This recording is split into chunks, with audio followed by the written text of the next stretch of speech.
നല്ല തുണയേശു, കണ്ണുനീരവൻ തുടയ്ക്കും.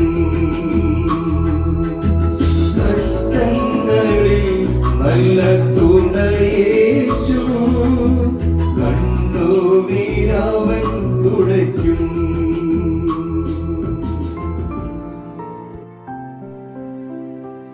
ദൈവനാമത്തിന് മഹത്വമുണ്ടാകട്ടെ. ഇന്നത്തെ പ്രഭാത ധ്യാനത്തിനായി 21 സങ്കീർത്തനം 7 വാക്യം.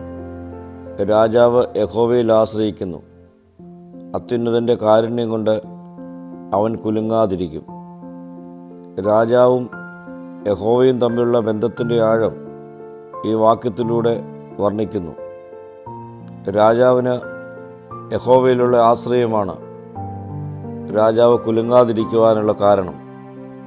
അത്യുന്നതൻ്റെ കാരുണ്യം തൻ്റെ മാറ്റമില്ലാത്ത സ്നേഹത്തെ സൂചിപ്പിക്കുന്നു.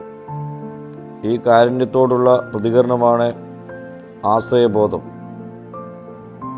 ഏതൊരു ഇസ്രായേലിനും ചെയ്യുന്നത് പോലെ രാജാവ് ദൈവത്തിൻ്റെ കരുണയിൽ ആശ്രയിക്കുന്നു. ഒഴിച്ചുകൂടാൻ പാടില്ലാത്ത ദൈവാശ്രയത്തിൻ്റെ മാതൃകയാണ് രാജാവ്. പ്രിയ സ്നേഹിതരെ, നമ്മുടെ ആശ്രയം ഇന്ന് എവിടെയാണ്?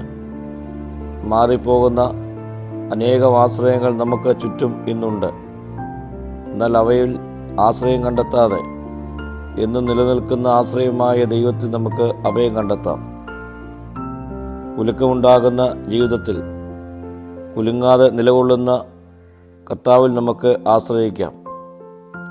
അവൻ്റെ കരുണയ്ക്കായി നമുക്ക് അപേക്ഷിക്കാം, പ്രാർത്ഥിക്കാം. കർത്താവേ, നിന്നിൽ തന്നെ ആശ്രയം കണ്ടെത്തുവാനുള്ള കൃപ എനിക്ക് നൽകണമേ.